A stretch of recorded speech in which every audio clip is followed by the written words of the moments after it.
Hello and welcome back to the Dude Topics podcast. I'm Colin. This is episode 4. It is September 27th, or at least when this is coming out. I'm recording this on Tuesday, the 24th, and starting off with football today for Monday Night Football. Last night, Bills. They are who we thought they were. Josh Allen is good. Like if he's not turning the ball over, like dude is great. But want to start off with the Bengals. Unfortunately for me, I am a Bengals fan. But anyway, that's going to be our first topic is football. But I want to start off really to say if you want me to answer anything or talk about anything, leave it in a 5-star review on Apple Podcasts or leave a comment or whatever on Spotify. I will get to those. Comment on YouTube, whatever, wherever these are posted. Feel free. I check them all. So anyway, so dude, topic number 1 is just football in general, I guess, kind of what's going on right now. Monday Night Football, again, Bills look really good. Bengals offense looked great. I don't understand why we made Jaden Daniels look like Tom Brady last night. The defense is horrible for the Bengals. Shout out though to Jaden Daniels. I mean, he looked really good. I heard a stat last night after Terry McLaurin caught a pass, who is a former Buckeye, by the way.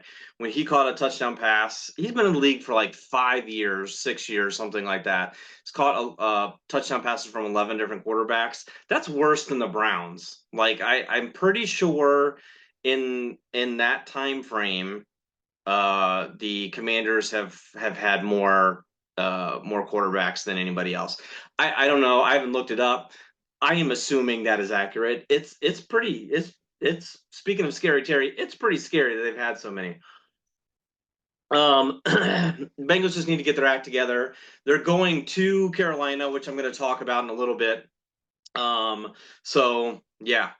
Crazy. Let's jump into like Ohio State a little bit as well.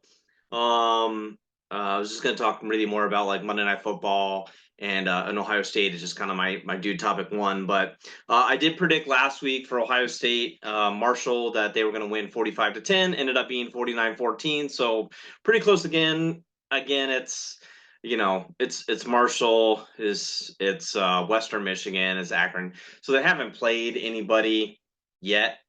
They've got games coming, but they haven't played anybody yet. So Michigan State next week, which actually they've been a little bit of a surprise. Anyway, I think even that being said, Ohio State wins 35-13. I do think Ohio State played really well this past weekend against Marshall. Top to bottom, the defense struggled early, but then just kind of locked it in. They gave up one other touchdown, kind of in the back of the end zone that was a little iffy. One angle showed like a foot looked like it was out. The next one showed like it might be in. Kind of went with the call on the field. Totally reasonable.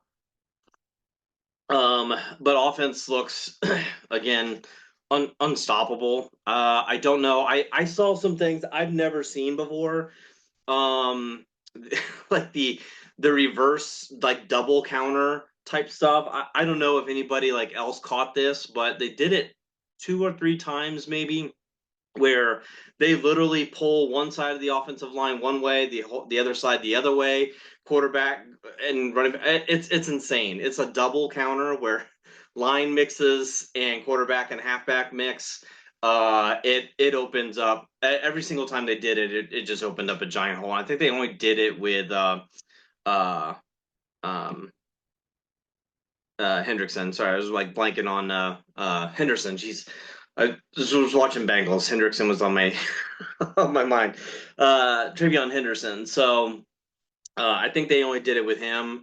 But man, that worked really well. I think they only did it 2 or 3 times as well. But anyway, looked really good. Those running backs are unfreaking stoppable. The receivers are unstoppable. I want to see the tight ends get a little bit more involved. I talked about that, I think, in like episode one, maybe two, probably episode one, about what I wanted to see with Ohio State this year is more tight end involvement. So I'd love to see that get going. It's not any type of requirement. They don't need it. They've got enough receivers out there that all look really good. They got the running backs. Will Howard looks great. He threw that one pick. I think he's gonna do that. I think like once a game he's gonna just throw a pass that looks bad. I think that's how it is. So that's just the way it's gonna be. And honestly, that interception, it was a long pass. And just Jeremiah Smith didn't get the opening that he needed to get it. So anyway, yeah. Did I say my prediction for Michigan State? So I don't know if I said it or not. 35-13 is what I'm going to say. They give up a couple field goals and one touchdown. But yeah, hopefully defense locks in. They normally play very well at Michigan State. I usually don't travel for games. Like if I'm watching games, like I usually stay in Ohio. I'm watching games at Ohio Stadium. Uh, I'm watching games at Value City for basketball. I'm going to Cavs games or whatever. I'm staying here. I don't travel much for away games. We're talking about maybe going and seeing Ohio State play in Indiana, which I think is the last basketball game of the season for Ohio State. Talking about going to watch Cavs game in Detroit, things like that. But my wife and I went and watched an Ohio State football game years and years ago when Ted Ginn was there, because I remember him getting a few touchdowns. But we did watch a game at Michigan State, which was a great game. So blowout. It was a lot of fun. Anyway, moving on a little bit from Bengals talk and Ohio State talk. I do want to talk about I do topic number two is my top five in college football right now. Not that anybody cares. It probably matches 95% of people right now. And honestly, rankings at this stage really don't matter. You just keep winning your games and get in the playoffs, and everything's fine, right? So, but number five, Alabama. They were kind of shaky at the start. Uh, yeah, so they're starting to look a little bit more like Alabama again. But number five, I've got Alabama. Number four, a little bit of surprise for me is Tennessee. Tennessee looks actually really strong, and my honorable mention, my number six, I think right now is like Miami. Like man, they like Cam Ward looks really good. Like I feel like that's going to be like in the ACC team, regardless. The ACC right now I feel like is a mess, but Miami looks really good. My number three is Georgia. Uh, uh, Georgia has been kind of hit or miss. They're not quite as good as what they have been the last couple of years, I don't think. So they're just not going to quite be there. Number two is Ohio State. I've already talked about them enough. And really, as long as they keep winning, they're going to be top three anyway, just because of how much depth and how many weapons they have. And then my number one is Texas. I think they've got the best win at this point of these teams. They did it on the road, and now they've proven it doesn't matter who they have at quarterback. They've got two great quarterbacks, although Archie Manning didn't look quite as good this past weekend as he did coming in and throwing a few touchdowns. But either way, they still look really good. So that's my top five at the moment. Do topic number three is jumping back kind of a little bit to the NFL. I want to talk about the Panthers a little bit. One, because Andy Dalton, one, he used to play in Cincinnati, right? He was there for quite a while.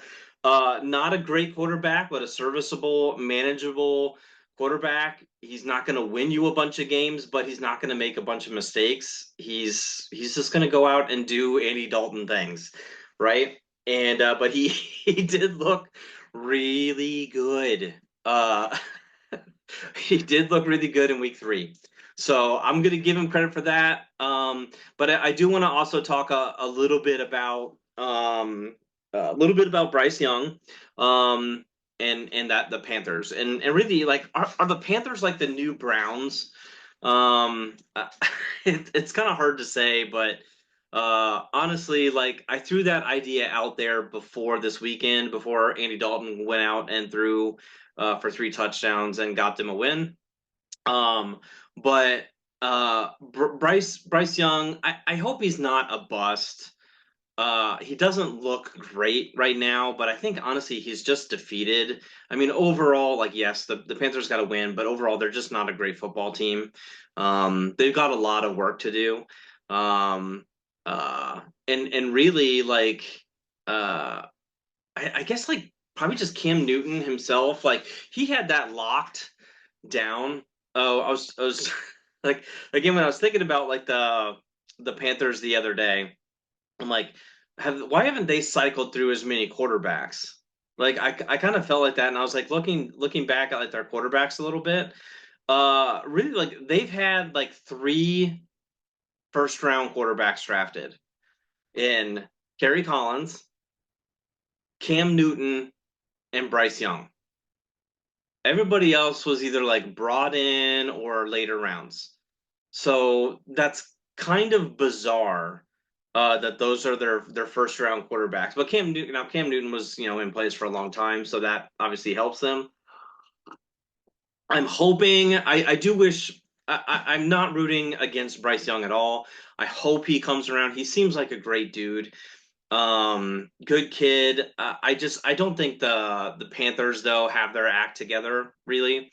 Andy Dalton's been in the league forever. He's been around. He's been a backup. He's been a starter. He knows what he's doing.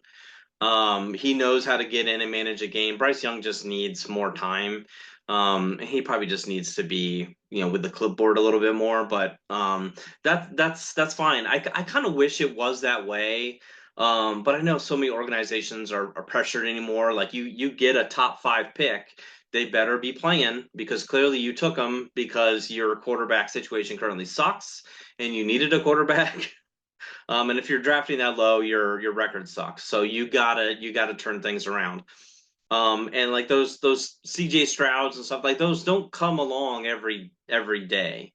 So people want to kind of take a chance and do that. But man, if you look at like the quarterbacks, like the elite quarterbacks, they tend to have sat around for a little bit. Like you look at like Aaron Rodgers, he sat a couple years behind Brett Favre and turned out to be a pretty good statistically good quarterback with a Super Bowl ring. So there's goods to that, but I know there's a lot of pressure out there. But really, the Panthers in general, like last 8 years, like they haven't been able to like develop or keep players. Really, I don't think, and just not a winning organization right now. So that being said, Bengals are going there next week. Bengals better be freaking 1-3 after next weekend. So I just want to say that. All right, moving on. Otherwise, I'm gonna get pissed again. All right, dude. Topic number 4. Shohei Ohtani. Um, is he the greatest baseball player like of all time? I think it's worth a debate. There's gonna be like baseball old heads who are gonna throw out 100 other people, and I totally get it. Even like Barry Bonds, who yeah, there's a little bit of controversy his last few years, but even with Barry Bonds, like batting wise, Otani hasn't had like as great of a year as Barry Bonds, like 3 or 4 of his years. Totally understand that, but Barry Bonds also couldn't go out and be the best pitcher in baseball either. No, I think Otani had I think he had Tommy John surgery, so he can't like pitch for whatever like a year and a half. So he's really just been a DH. So he can't throw and stuff like that now. So he's really just DHing. So he looks pretty dang good as a hitter. Not gonna lie. So last Thursday, September 19th, yeah. First player in baseball history to join So, yeah, did he join the 50-50 club or did he create the 50-50 club? I feel like the 50-50 club is there, it's just nobody's in it, right? So, 50 home runs, 50 stolen bases. First to do it. And not only did he do it, he decided like I'm just gonna like shatter all of this stuff. And put out one of the greatest single game performances of all time as well. Um, Insane. 6 for 6, 3 home runs, two stolen bases. Yeah, two stolen bases, and they won 20-4 against the Marlins, who weren't very good, but they won 20-4. Again, really one of the greatest performances of all time in a season and in a game. Uh, Dude's a freak, but I kind of want to debate like is he the greatest baseball player of all time? Again, might be pitching again in another year. We'll see. Guy's also an elite pitcher. I don't know. I mean, he just seems like he's just a freak athlete that can do anything. So anyway, just throwing that out there. Is he the greatest?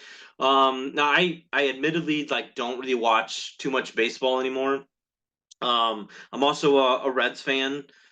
Cincinnati Reds are just, not great. And outside of a couple like freaks that have come through in the last 10, 15, 20 years, who really just come in and then leave for bigger money or bigger markets. Those are like the ones that like, oh, this is fun to watch. Like Ellie De La Cruz the last couple years. Like he's been fun to watch.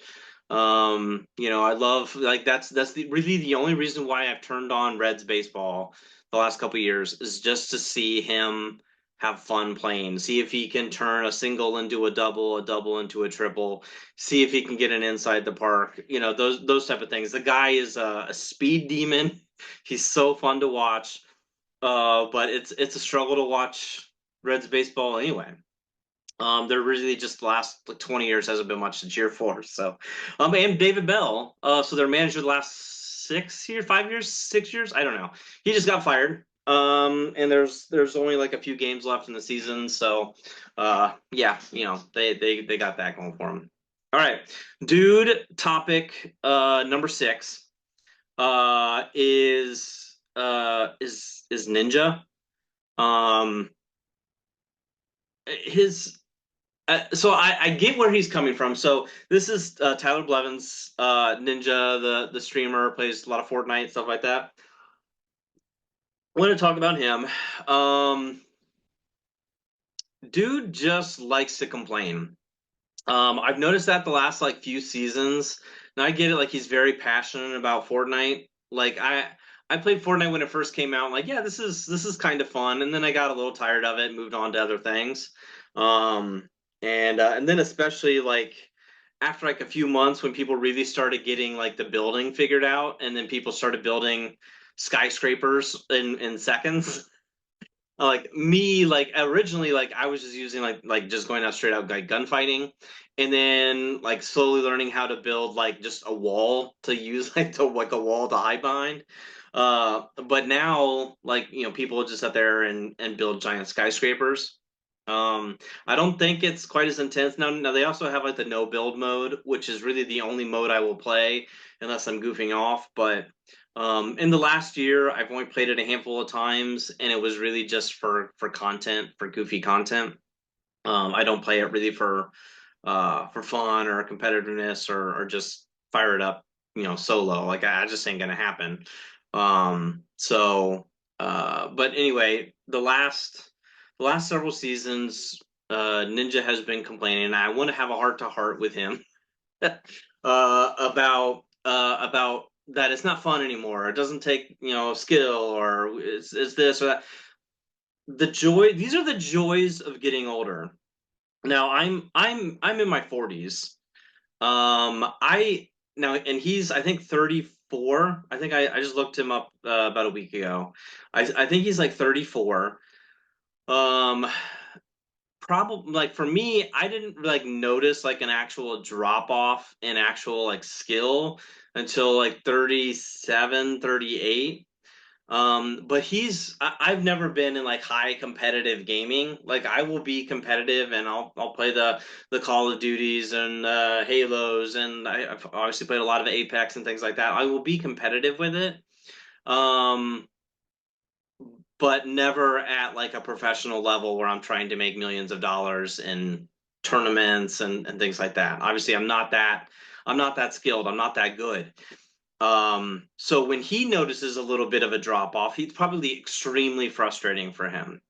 And so yeah, that's got to be hard when you realize these 12, 13, 14, 15, 16-year-old kids are coming in there and they've got the same skill or more than you have now. And that's probably very hard. Um, and for me, like it was a struggle too. Like the last couple years, like I really noticed, like it's a struggle for me to really get wins. And then I'll watch like pros or like the streamers or the YouTubers that I like to watch that create content. Like they can go out there and just get kill after kill after kill. There was one guy at the beginning of Apex. His name was Kobe. He still plays Apex, not quite as much though, and not quite as competitively as he did. But he was always getting Master and Predator and stuff like that. But at the beginning, and he was doing daily YouTube videos of 20 bombs. So literally, he would stream a few hours every day, 5, 6 hours or whatever, and have his best one. And he put out a video of the next day on his 20, like his favorite 20 bomb of the day. So every day he was doing this. I don't understand it. like, like now, granted, like at the time he was probably 20 years old, and now he's 25, 26, whatever. Um, so but he's still kind of in that age range where you're still kind of in your peak, maybe like at the end of it. And but it's insane. Like I've never done that. Like my highest kills is like 14 or 15. And he was doing this daily. And that's insane. So again, like I'm not used to that skill level.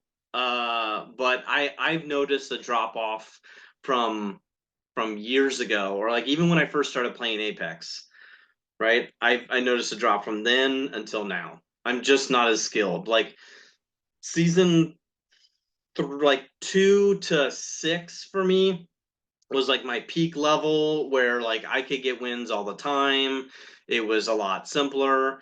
Now, granted, like the player base is expanded, and like most of the people who are playing right now have been playing for years and years and years and years, and they're all goats. And I'm an old man that works 50 hours a week and just tries to play a couple times a week, and I get obliterated by Preds constantly. Like that's just part of the joys of gaming, right? So uh, anyway, I say all this um, because Ninja just needs to have some type of realization that people sometimes move on from games. I think he's struggling now. Like a lot of his friends don't play with him that he used to play with, and a lot of the people that I used to play with, I don't play with anymore. I've made different friends. I've had one core friend forever that I've played with. But I've cycled through like 10, 12 people in my group. Um, and sometimes people just move on. They do different things. They play different things. They make other friends. They quit gaming. Like there's people on my friends list that I used to play with all the time. Haven't played a video game in years. They just stop playing. So sometimes those things happen, right? Um, so yeah, Ninja, just welcome to adulthood, I guess. You're not going to be as skilled as you once were, but just enjoy what video games are supposed to do, and just let you kind of check out and um, have fun for a little bit. Try to have more fun than being competitive, and that was something hard for me too. Is like I'm just going to have fun with it. like a great example is. Uh, we would I would be slightly frustrated in a game where we lost, which we could have won, and my buddy Matt, who's a little bit older than me, and he's not quite as skilled in like FPS as I am, but like he would be saying like after we lose, like, oh, that was fun. And I'm like, damn it. Like we could have won this. Like, no, it wasn't fun. I'm frustrated. But honestly, like the last 6 months, I've learned to appreciate that a lot more. I'm like, yeah, it was kind of fun. We actually had a good chance of winning that, and one of us screwed up in a hilarious fashion, or we were able to slightly troll somebody, thinking we went one way and went the other. Like I've learned to appreciate those things a little bit more. Now that I've just gotten used to like my winning percentage isn't quite as good as it used to be, and things like that. And my KD has dropped below 1. So I just don't get as many kills. Now sometimes like I will troll for videos or whatever, so I'm not trying to get as many kills, but anyway. So that's it. I'm gonna move on from that. Um, Dude topic number 6. This originally started from the whole because one, like I'm in Ohio, and a town about an hour and a half from me made the news recently. Everybody saw the whole Donald Trump. They're eating our dogs. They're eating our cat. They're eating our pet. That whole thing, right? So I've seen different videos of people living in Springfield, living in Ohio, whatever. People are like, yes, like I have seen this. Like I have seen, like I don't know if they're, from this nationality or that. I have seen people literally take ducks from the city parks, take them, strangle them, and walk away with them. I've seen people like post videos of what they believe is a dog in the back on a spit in the back of their neighbor's yard, things like that. I have seen these things, but then an hour later, I'll see a video of somebody being like, this is not happening. Like, yes, we've had an influx of immigrants into our city. Nobody's pets are being eaten. I haven't heard anything. I've never seen anything posted on Facebook about it or neighborhood watch list or what, like in any of this stuff. Like I've never seen anybody post these type of things. So I don't know what's happening. So that being said, like where the hell am I supposed to get my news from?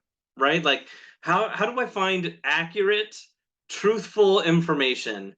Um Everything is apparently anymore now political. Everything is left or right. If I watch Fox News, I'm a Nazi, right? Can I even say that on the internet? I don't know. If I watch like CNN or ABC, I'm a socialist, fascist, whatever. Um, so can someone help me, right? Where I don't want to be any of those things. I'm I'm very libertarian. I'm very much the middle. Like I don't care about anybody's politics. Leave me alone. I will leave you alone. Don't eat my pets. I won't eat your pets. Right? Like just where's the news? I don't know how to do that. So anyway, like I said, Springfield is like an hour from me. I have no clue what is happening there. I don't know. I have seen like some videos. Comments are saying it's there. Others saying it's not there. I don't know what's happening. Don't ask me. I'm in Ohio, but I don't know. I have no idea. Oh, goodness sakes. All right, I think that was topic number 7. So do topic number 8. This is my last one for the day. This has been a rough one, guys. It's been a lot of complaining. A lot of Bengals talk, man. A lot of like video game, a lot of news. Sorry, a lot of Reds sucking. This has been like a bitch fest. So I'm gonna end on a positive note. Positive note is, and this will be my dude topic of the day because it's like one of the few positive ones that I have today. Is I have found, and I've known this for the last year, and I've slowly been sharing it out with people. But I have found the world's best onion rings. This is a true story. This is an actual fact. You can go there. So I want to give it a shout out to this place. is it's one of my favorite burger places in California. It is my favorite burger place in California. It's called Cali Kid Burgers in Livermore, California. Right, they're right by like an outlet mall. I think it's called, like, I don't know if it's like San Francisco outlet malls or Livermore outlet malls, whatever. It's near, technically, like, it's probably more like in Dublin, California. But it's right there. It's a little small place. But I go in there. I usually, if you're looking for a recommendation, my usual order is the Hangover Burger with beef. I usually get it well done. They have like a well or a medium. I usually get burgers well done, and obviously steaks medium or medium rare. But yeah, I get the Hangover Burger with beef, well done, and then onion rings. Their onion rings are amazing. Their shakes, they do have shakes as well. Those are amazing. They have several different ones. I've only had them once or twice, but normally I just get like a normal like fountain drink. And they have like their own brand of like fountain drinks. So they don't have like Coke or Diet Coke. They have like their own, which is really cool. They also have like the local beers. They have like a little tiny bar like with 4 bar stools or whatever, so you can get like local beers and stuff there. They have like, I don't know, 15-ish beers or so. So a really cool little place. It's actually somewhat fancy, so it's it's a little bit of a nicer place. But anyway, best onion rings in the world, 100%. I usually get like a barbecue and a ranch as like dipping sauces or whatever. It's really good. Just mix them up. It's awesome. So if you're ever in like the Bay Area of California, give it a go. Stop out there. Cali Kid Burgers. Love you guys. It's awesome. All right, so that's it for me today. Little bit of complaining today. I do apologize for that, but that is it. So let me know what you think about today's episode.